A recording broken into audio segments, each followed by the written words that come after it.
From the East and the West, you've heard others, but now you've tuned into the best. This is a Prime Wave Media production.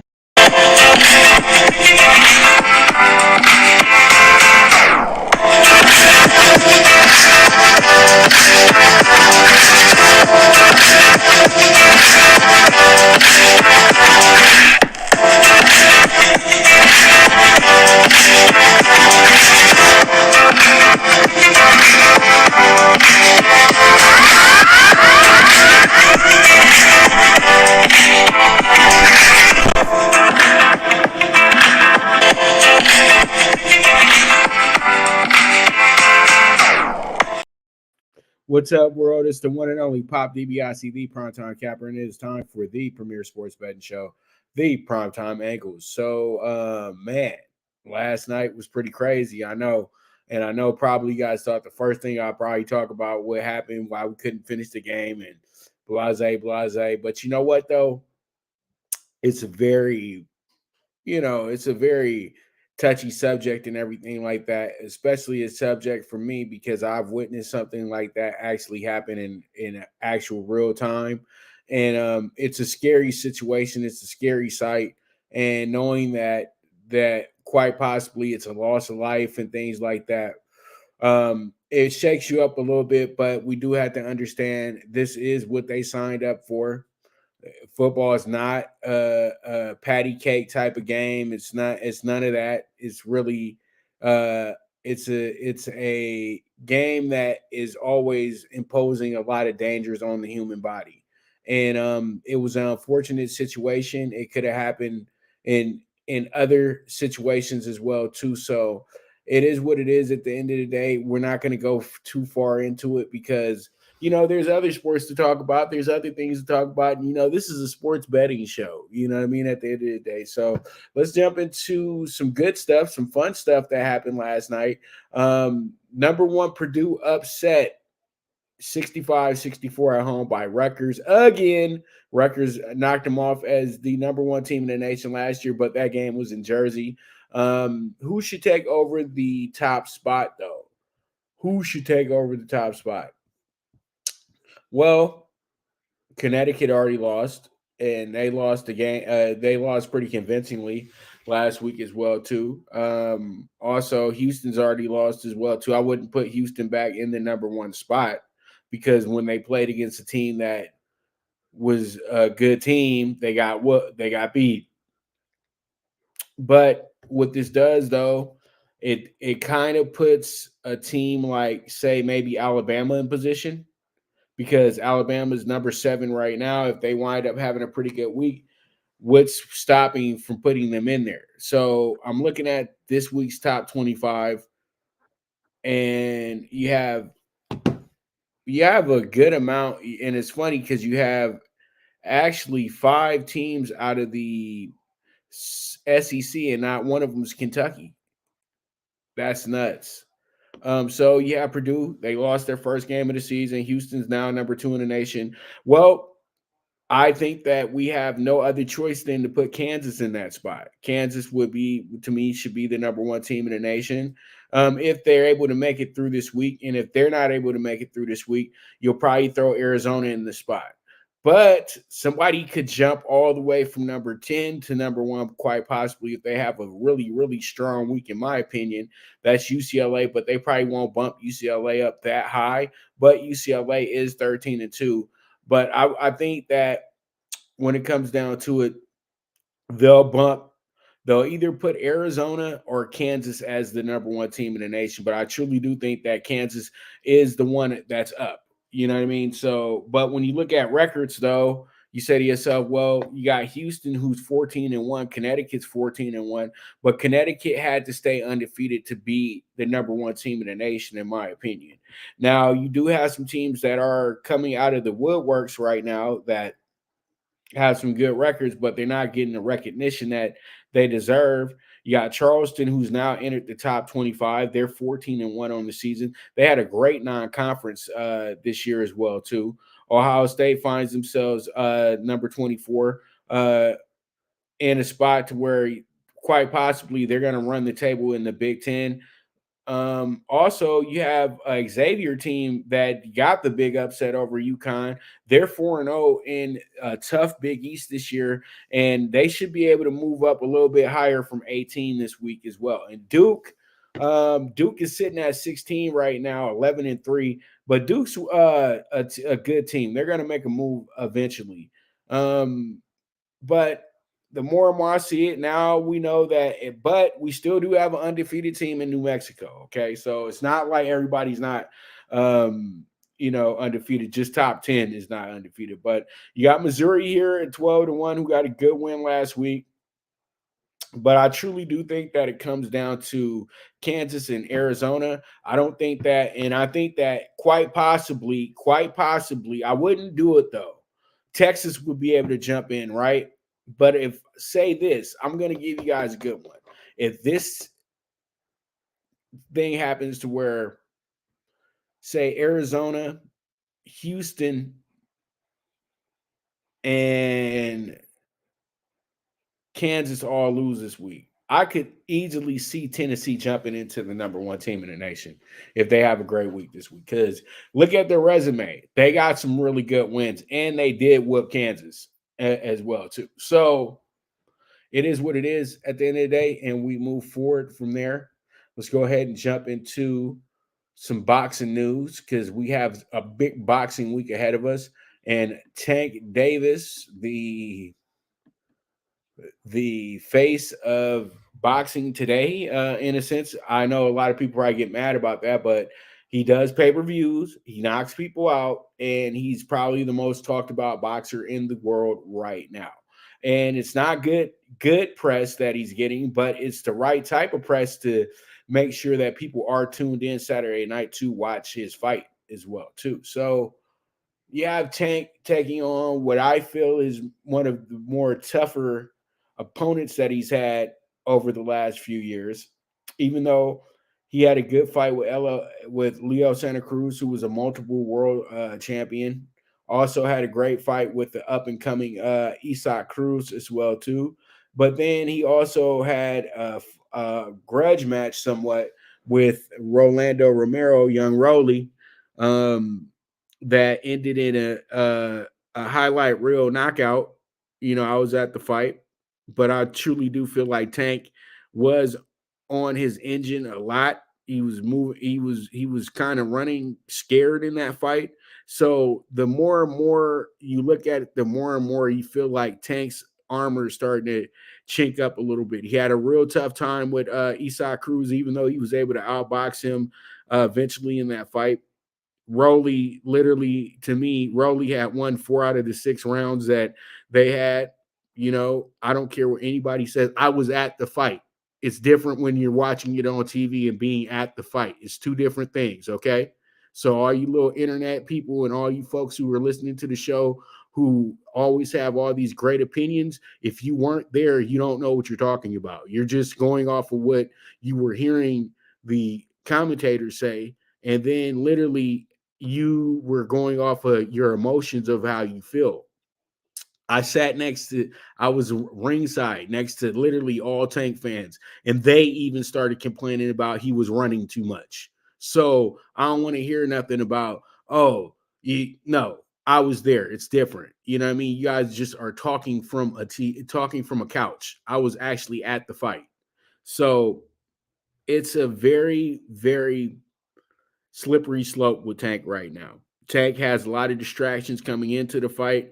He had a great distraction a week before the fight, but as I said on social media, that almost was pre-planned to make sure they sell the fight. He's a controversial fighter who has a lot of baggage coming into the fight, and they will always spruce up a negative story on people who are not as smart.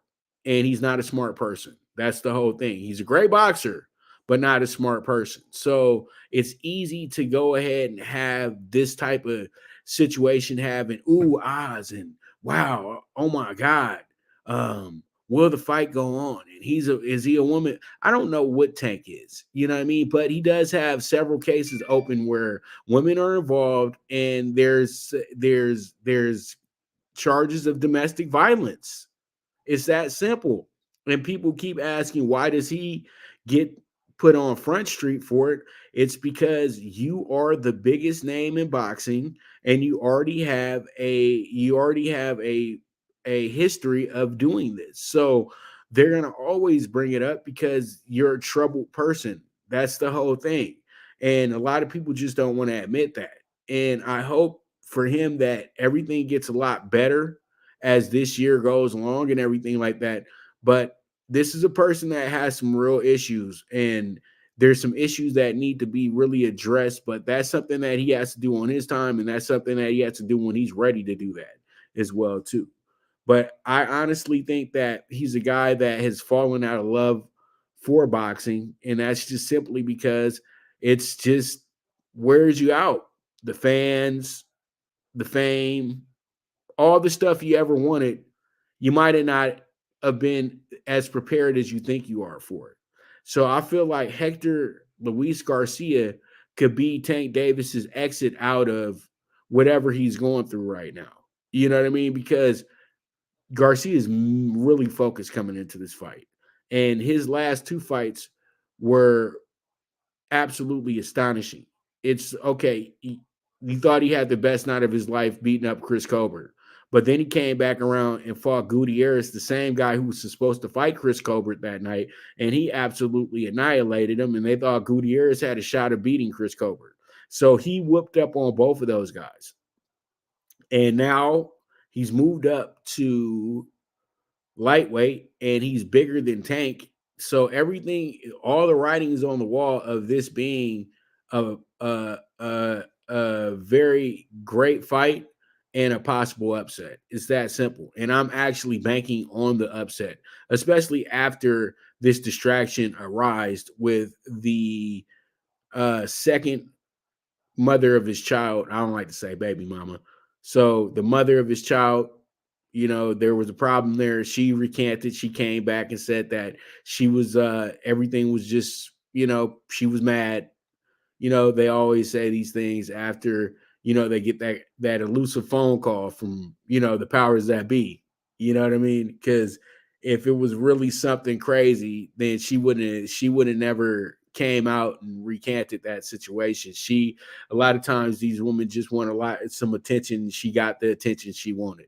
So all in all, this is going to be a great fight. I do suggest that you guys buy the fight and don't stream the fight, because if you really do love boxing, you will buy the fight. You know what I mean? If you just like to talk about boxing and complain all day and look at a video that looks like it's on an iPhone, then you'll just watch it on the stream and you'll complain all day about the pacing, the commentary, and all that stuff.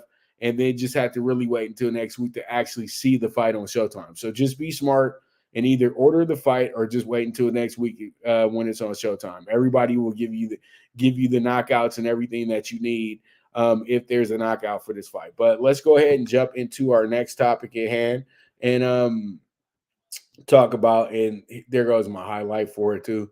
Fight week in DC, what to expect on Saturday. I expect it to be a great fight, and I expect it to, but I do know this.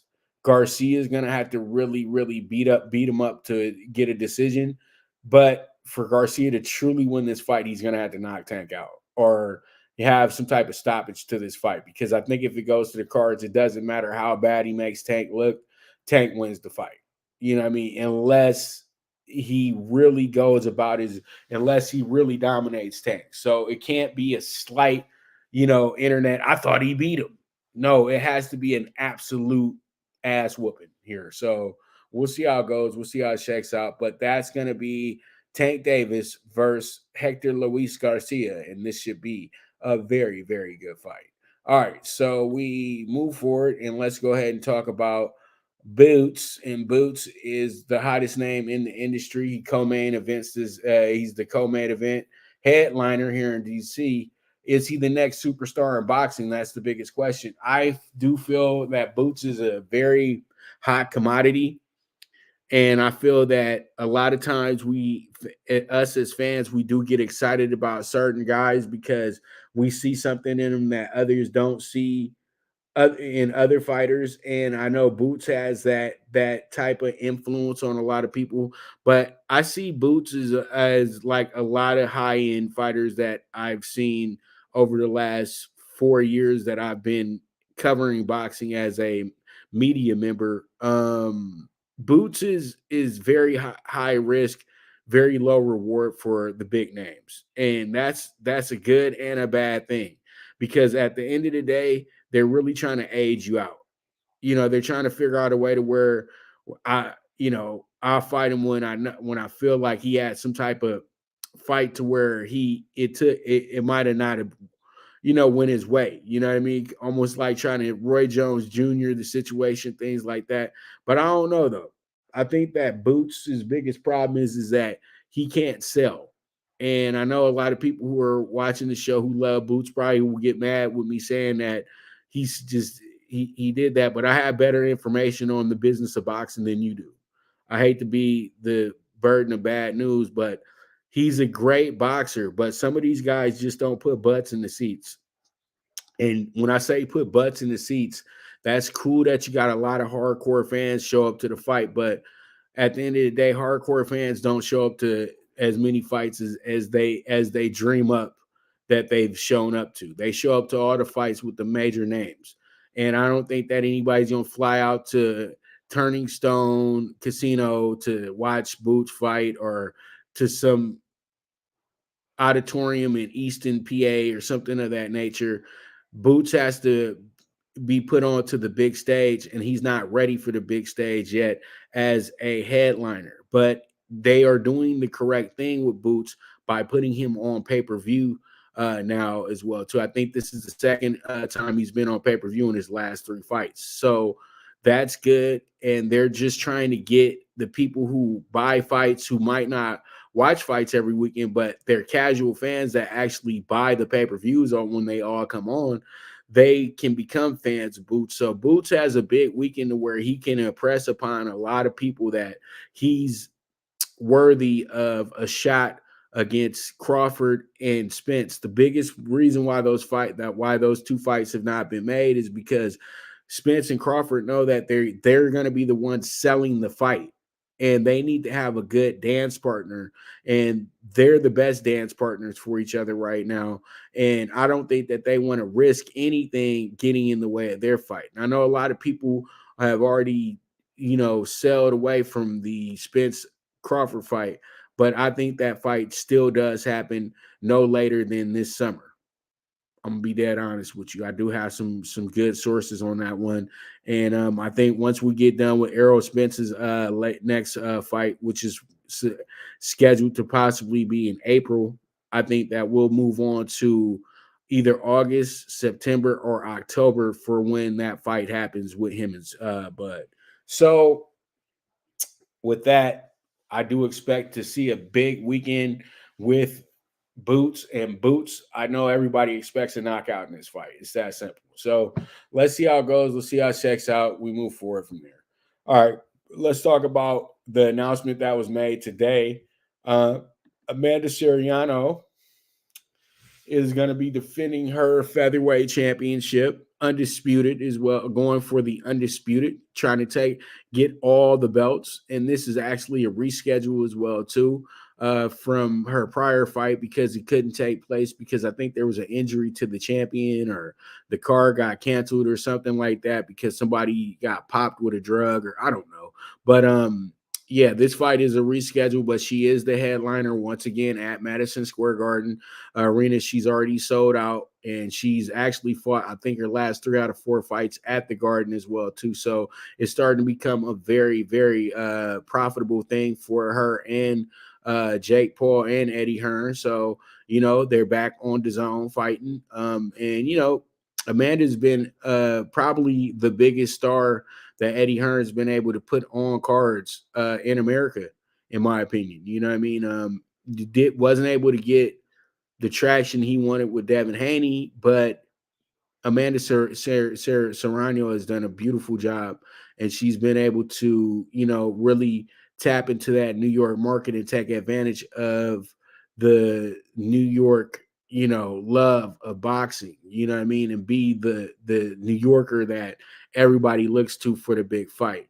Now, Mrs. Baumgardner, with her great self, is fighting for an undisputed championship as well too. It's an undisputed doubleheader to be exact. So you have Baumgartner in a situation where she's going for a chance to be undisputed as well too, and it should be a very very good fight for her as she prepares for you know the next big thing. And I think possibly they'll probably try to get her and Serrano in the ring together for the big money fight, because that's a money fight right there for with those two. Or possibly they bring the wheelbarrow out and have her rematch with Mayer. But all in all, Baumgardner has became a real star since that fight. And I know a lot of people look forward to watching her again, especially watching her here in the States. So hopefully everything works out for her that night and she has a big night. So these are going to be actual tough fights for both of these women, and so I do expect it. And then you do have more women's fights with Ali and Mathie, and then you also have Sky Nicholson, who's becoming one of the more popular boxers over in the UK. She has a big fight where she's going for a local belt in her fight. So there's some big things going with this card. You also have Richardson Hutchinson, the another, he's a New York kid, and he's was an Olympian as well too. So he's looking to really make a statement here in his next fight. This is a big step up fight for him. And then you have Maddie and Selden. These two are some real up and comers as well too. So this is a great card in New York City. It should sell out as well too. So I think that because I think a lot of these bigger cities are thirsty for some boxing matches. It really doesn't matter who's headlining them. So there it is. There it is. Serrano Cruz, the headline at the Garden. It should be a lot of fun. I look forward to that one. It's on February 4th. And it should be a great night of boxing at the Old God. So with that, I'm going to go ahead and take a quick commercial break. And when I get back, we're going to go ahead and jump into some hoops. We got the CBB game of the day, and we also have the State of the Lakers, and we do have ourselves the NBA Tuesday night as well. So you guys stay tuned, and I'll be right back to you, and then we finish up with talking tickets. Now you and your friends can compete in the sport of kings and win big with Stable Duel. Get the app, pick your horses, and get in on the thrill of horse racing with daily games competing against other players. Bring home the glory and the cash, and move up the annual leaderboard while you leave your competition in the dust. Get in the game with Stable Duel. Play, race, win. Good News Only Racing Club, led by the legendary Doug O'Neill, the trainer of 2 Kentucky Derby winners and I'll Have Another and Nyquist. Also trained 2-time Breeders' Cup champ Golden Sense, who are just a part of a long list of thoroughbred champions trained by Doug O'Neill. The Good News Only Racing Club has a young core of horses to look out for in Dennis's Celery, Irish Heatwave, and Notre Dame, just to name a few. Win the day every day with the Good News Only Racing Club, a proud sponsor of the NFL Bet Exchange. All right, we are back with the premier sports betting show, the PrimeTime Angles, live with the one and only Pop DiBiase, the PrimeTime Capper. Now, let's go ahead and jump into some hoops, and we have hoops, and we got a very good Mississippi State team who's 11-2 going against Tennessee, who's 11-2. But the difference is Tennessee's the number 8 team in the nation, while Mississippi State was the number 21 team in the nation, but they got beat twice. They got beat by Drake, and then they got beat by Alabama as well too. So Tennessee comes in here 11-2, but they're a really good 11-2 coming into this game. This is a very, it's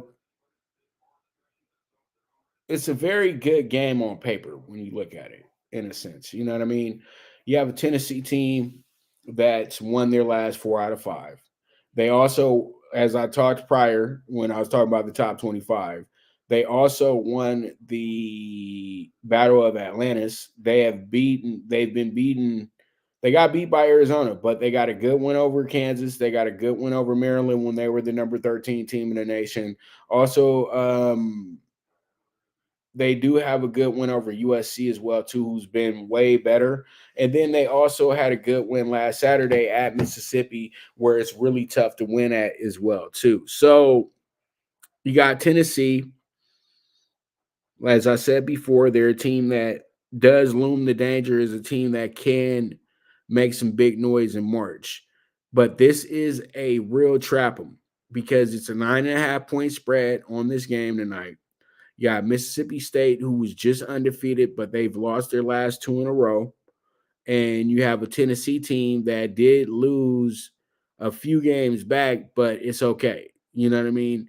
So, because they lost to Arizona. So I think that this game today winds up being much closer than it looks on paper because you have a Mississippi State team that is probably psyched themselves up for this one because they know that they really did not play well in those last 2 games. The Drake game, they didn't see that one coming. The Alabama game, they could have been better, but they just made a lot of mistakes. Now they got Tennessee, and Tennessee, I know that they're feeling good. They've won their last 2 in a row after losing that game, and I know they're confident, but this is a Ben Howland coach team as well, too. So there's just a lot of elements and a lot of different things that you look at coming into this game. So I truly do feel that this one right here would land on Mississippi State to go ahead and cover this spot today. And when you look at the SEC, a lot of their games are plus 10 today for teams. Like you have South Carolina, who's a plus 10 on the road, Mississippi State plus 9.5 on the road. And then you had LSU, who just was this morning opened up at a plus 10. They're now down to a 9.5.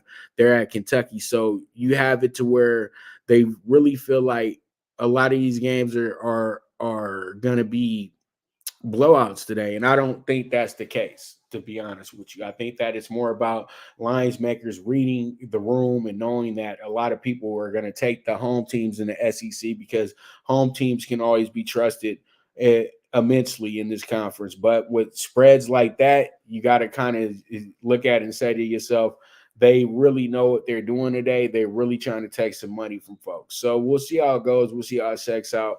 But I do like Mississippi State with the plus 8.5 right now. So let's see how it goes. And if you guys do need your college basketball bets for the conferences today, they are up on the Twitter as well, too. And I do have a pick 6 and a dog day pick 4 as well, too, coming up when we get to talking tickets. So let's go ahead and jump into state of the Lakers last night. The Lakers got themselves a great win.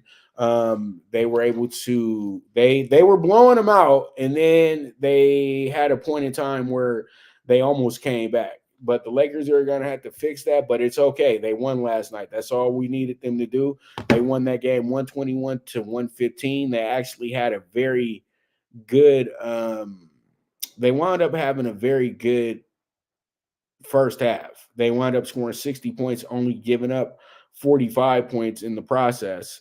Then they came back around and they were very, very, very, very, very good in my opinion. They were able to drop 34 in the third quarter, but then they let up just a little bit too much in the fourth quarter. They did give up 80 points, 70 points last night in the second half. Okay, but 39-point fourth quarter is very inexcusable.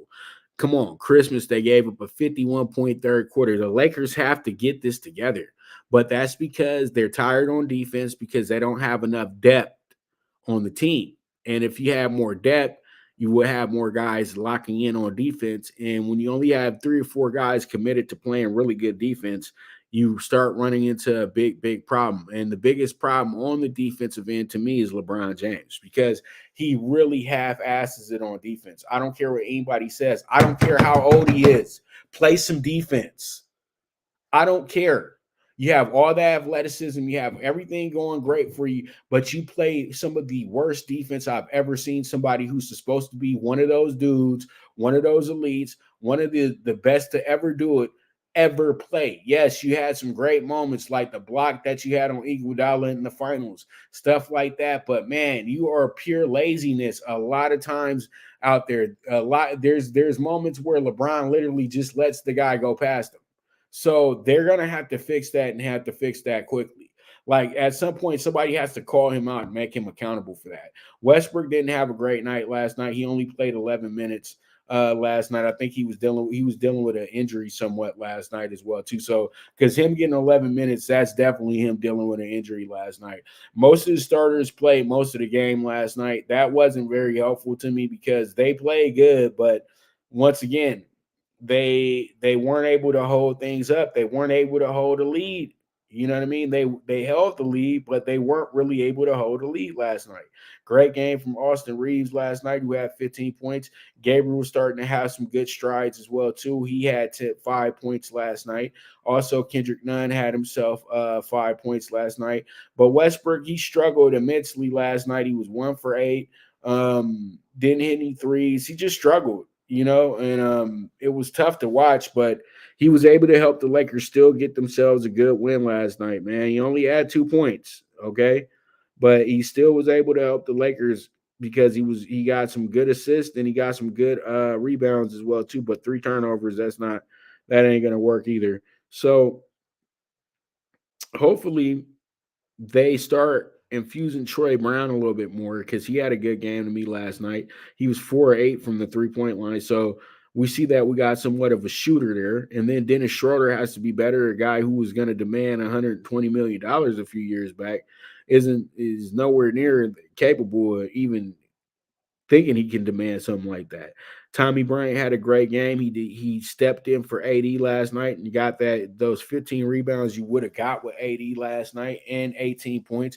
But LeBron was the man. There's nothing I can really say, but that is that he was the man last night. Even though his defense was atrocious, he still had 43 points last night. And he had 11 rebounds and 6 assists, and that's exactly what the Lakers needed to win this game. The Hornets, on the other hand, they got a good effort from Lonzo and Terry. Rozier had 27. LaMelo had 24. So they combined for 51. Then Plumlee threw in 18 himself, and then they only got 8 from Hayward. See, that's the biggest problem with this team is because they need their big 3 to play. But when you got guys who are shooting literally 60% of the shots, then everybody else kind of just chips in a little bit, then you're never going to win games consistently in the NBA. And I think that's something that they do need to fix here on this team. And a lot of their role players weren't in last night. Bo Knight was out, Martin was out, Oubre was out as well too. So, good game, but all in all, the Lakers should have won that game by 30 last night. They just really started getting lazy there at the end, in my opinion, and that's why they lost in LA to Charlotte a few weeks back. So they're going to have to fix that and fix that quickly. But one thing I will say before we wrap it up, Lakers did great, 10 of 30 from the 3-point line. I hate 33s, but hey, they hit 10 of them last night. Also, 48% from the field. They're going to have to clean up the free throws as well, too. They only would hit 70% of their free throws last night, but they had 53 rebounds last night. I love to see a stat like that. 9 offensive rebounds. And they did not lose the turnover battle, but they didn't win the turnover battle either. 14 each on each side. And I just think the Lakers did a good job of taking care of their business last night, but they're going to have to be much better in the second half. It seems like they're more of a first half team than a second half team.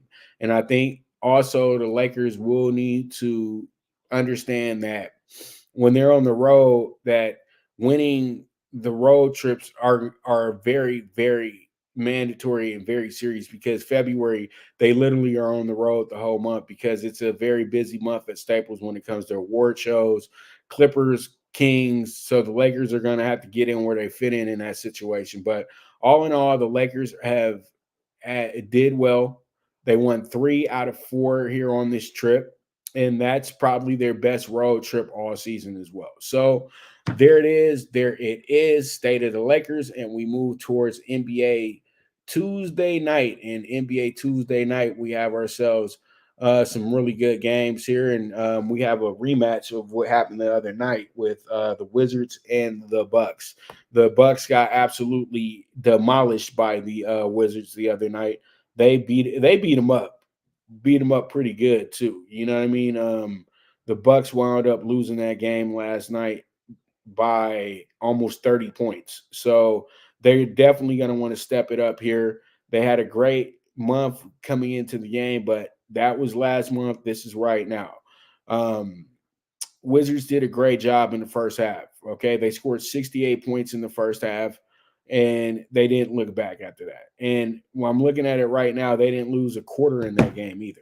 Okay. So when you don't lose a quarter in a game, most times you're going to win that game. So the Wizards wound up getting their first win of the year in 2023. But the Wizards, believe it or not, are on a 5-game winning streak, and they have actually won their last 6 out of 7. And this is a team that actually started off with a 9-game losing streak in the month of December. But since that point, this team is 6-1. So they're playing much, much better basketball at this point. So them being a 7.5-point dog is kind of something that you need to look at tonight and say, you might want to jump into this one once again. But you know, they actually, coming into this game, back-to-back situation, they're really not set up to win both games here. So, that's why it's a 7.5-point spread, because we know that people will see that they've won their last 5 in a row, and they'll jump all over this thing and really mush the Wizards. You have a Bucks team that's kind of, the NBA is kind of catching up with them. They had a great first 6 weeks of the year, and then they kind of struggled here at the end of December. They wound up losing 4 straight, but they were able to win against Minnesota. But all in all, when you look at that, they dropped their last 5 out of 6. But before that, they actually had won 7 out of they had taken care of their business and actually had won 7 out of 10 games to start the month off. But since that point, as I already said, they've lost 5 out of 6. So they're starting to get caught up a little bit at this point. I really truly feel though tonight, this one will wind up being a game that's going to be in the Bucks' favor, to be honest with you. I think the Bucks step it up big time here. So we'll see how it goes. We'll see how it shakes out, and we'll go from there. All right, let's go ahead and jump into our middle game, which is going to be the Thunder and the Celtics. And this game is going to be in Oklahoma City tonight. You have a Thunder team that's 15-21, a Celtics team that's 26-11. The Thunder are one of the best teams when it comes to the spread. They are a good team at home as well, too. But all in all, though, you have a Celtics team that knows that they can't really slack in this spot because they have been absolutely atrocious against the Western Conference the last few weeks, because we do all have to remember they came out to LA and had a trip and wound up losing their next 5 out of 6 after that. But the Celtics wound up winning 4 in a row shortly after that, after having their first 3-game losing streak of the season. Then they wound up losing to Denver. But I'm just saying this because it seems like playing the Western Conference has not been good to them on the road. They lost their last 4. They lost their last 3 out of 4 games in that spot. So I think tonight that's something that you have to look at very closely. Even though the Thunder are a 9.5-point dog, it means absolutely nothing for a team that loves to cover. Now, you have Oklahoma City coming into the game tonight, looking to keep the good things going. They ain't worried about no draft pick because they got 45 of them from the Clippers anyway, but they did lose their final 2 games of December. Well, actually wound up losing their last 3 out of 4 in December, and then this is their first game of the year. So they've been off for some time now. They've been off since Saturday. So it's good for them to get back. They had 2 days off. They were able to enjoy the new year. And that's where it does work kind of in their favor on covering. But that's something that you still can't trust here. But I feel like this is more of a scoreboard watch. And as I said before with the Celtics, they were on a 4-game winning streak before they came into this one. And they lost to the top seed in the Western Conference in Denver. So they know that they're taking a few steps back here. So I like the scoreboard. It's tough to pick who's going to cover, who's going to win, because the Thunder are really good against the spread. And they've been good at getting these upsets as well, too, this year. So that's something that you have to look out for. All right. So we'll see how it goes. We'll see how it shakes out. We move forward from there. All right. Let's go ahead and jump into our final game of the group. We only got 3 games tonight for Tuesday. And we have a 19-16 Kings team taking on a 19-20 Jazz team. The Jazz are absolutely dreadful right now. They have finally hit the wall. Jazz started the season off 6-2, and from that point on, they're 13-18. So, a lot can change after the first 2 weeks of an NBA season. A lot of people have to understand that, because I know a lot of us get ahead of ourselves and think that a team's about to win the NBA championship after 2 weeks in November, and then it winds up not going that way. But as I said before, you had a team that was 19-16 at one point. Now they've lost their last 4 games in a row, and they're bad losses too. They lost to San Antonio. They also lost to the Warriors, but that was in Golden State, and then they lost a heartbreaker to Sacramento, and then they lost by 3 to the Heat on Saturday. So, they've lost 2 games back to back that were just those are just really bad losses. And the San Antonio game was a bad loss as well too. But now they got some home cooking. They're much better at home than they are on the road. They're not a great road team. And they are good as a favorite this year at home as well. So that works out for them. You have this Kings team, to me, that kind of slowed down a little bit from that great start that they had, because they did lose their first 4 games of the season, but then they came around and started just being killers. You know what I mean? Like, literally, they dropped their first looking at October. Yeah, they lost their first 4 games of the season. Since that point, they've actually have went 19-12. So that's pretty good, But all in all, they had dropped 3 in a row. Then they won the final game of the month against Indiana. I'm sorry, that was all the way in November. But they had 1-2 in a row here to end the month of December, that against Denver, beating them by 1. And as I just said, they beat the Jazz by 1. Then they come back around on the first day of the year. They played Memphis and lost that game by 10. Now they go up here to Utah before they play another game tomorrow night, and then they have the Lakers Saturday. So this team is literally kind of fresh coming into the game, but they know they got another game tomorrow night against Atlanta. So this game right here, they'll probably give out max effort in this spot, and then they know when they get to Sacramento tomorrow night, they're playing against Atlanta. Atlanta's kind of an iffy team, so they know that they can possibly not play with the biggest of efforts and wind up winning that game. So I truly do feel like this one winds up being a game that we have to go ahead and really jump all over the Kings here. I think the Kings are playing better basketball at this point. You have a Jazz team that's lost 4 in a row. I know that they're at home tonight, but they've hit the wall, and they weren't expected to be a good team this season. It's just really that simple. So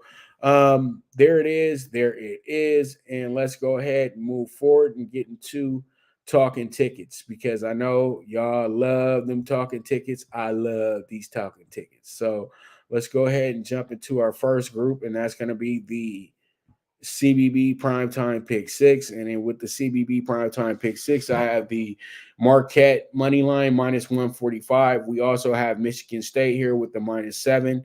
We also have Ohio money line -120.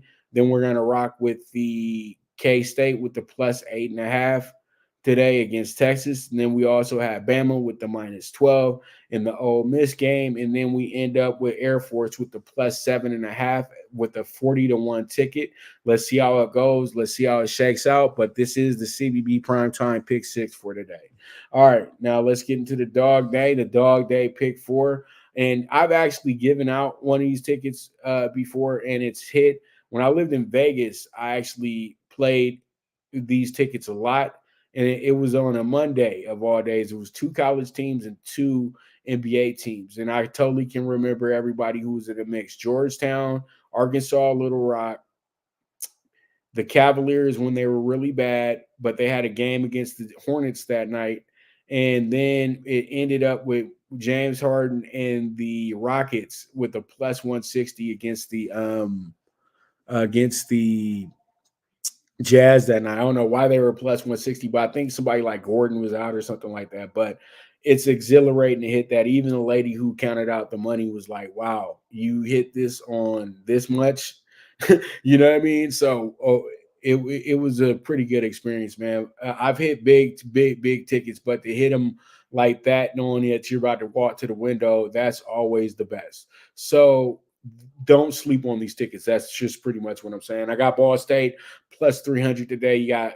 We got Boston College at home +125. Also going to take LSU for the big road upset over Kentucky tonight +390.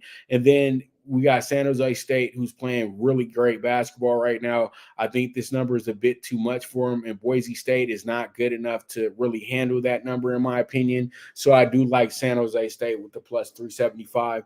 Single what you like here, though. You don't have to necessarily play all of them, but single all of them, and I promise you, you'll get minimum 2 of them home. I promise you, you'll get 2 of them home. Most likely Ball State and possibly San Jose State. I think those ones come home. LSU, I need a little extra. And BC, we know that they're playing Notre Dame, so there might be some miracle on 34th Street shit that happens. So we'll see how it goes. We'll see how it happens. See how it goes. And we'll see. We'll just see how it goes. All right. Then we got the pick 3 6-1 to close up the night. It's 8-5. I got the 8.5 on the Celtics. We got the over 231.5 with the Wizards and the Bucks, and then we finish up with the +3.5 on the Kings with the 6-1 tickets. So let's see how it goes. Let's see how it shakes out. And I feel good. I feel great about everything I just handed out to you guys. So with that, that's going to be another great show for you guys today. I'll be back tomorrow with a lot more because I know that we got a lot of NBA tomorrow. We got some NFL playoff picture to talk about. Also, NFL Bet Exchange returns on Thursday. Because of what happened last night, me and Jeff decided to give ourselves a few more days to just let the NFL lead the way on telling us exactly what the next move is going to be. So pretty much there it is. But I'll be back tomorrow. Make sure that you guys tune in for the show. Make sure that you're retweeting, sharing the show as well too, and we just go from there. So you guys are the absolute best. This is the Premier Sports Betting Show, and as I always say, bet with your head, not with your heart. The movement is moving, and this is the PrimeTime Angles, and I am gone.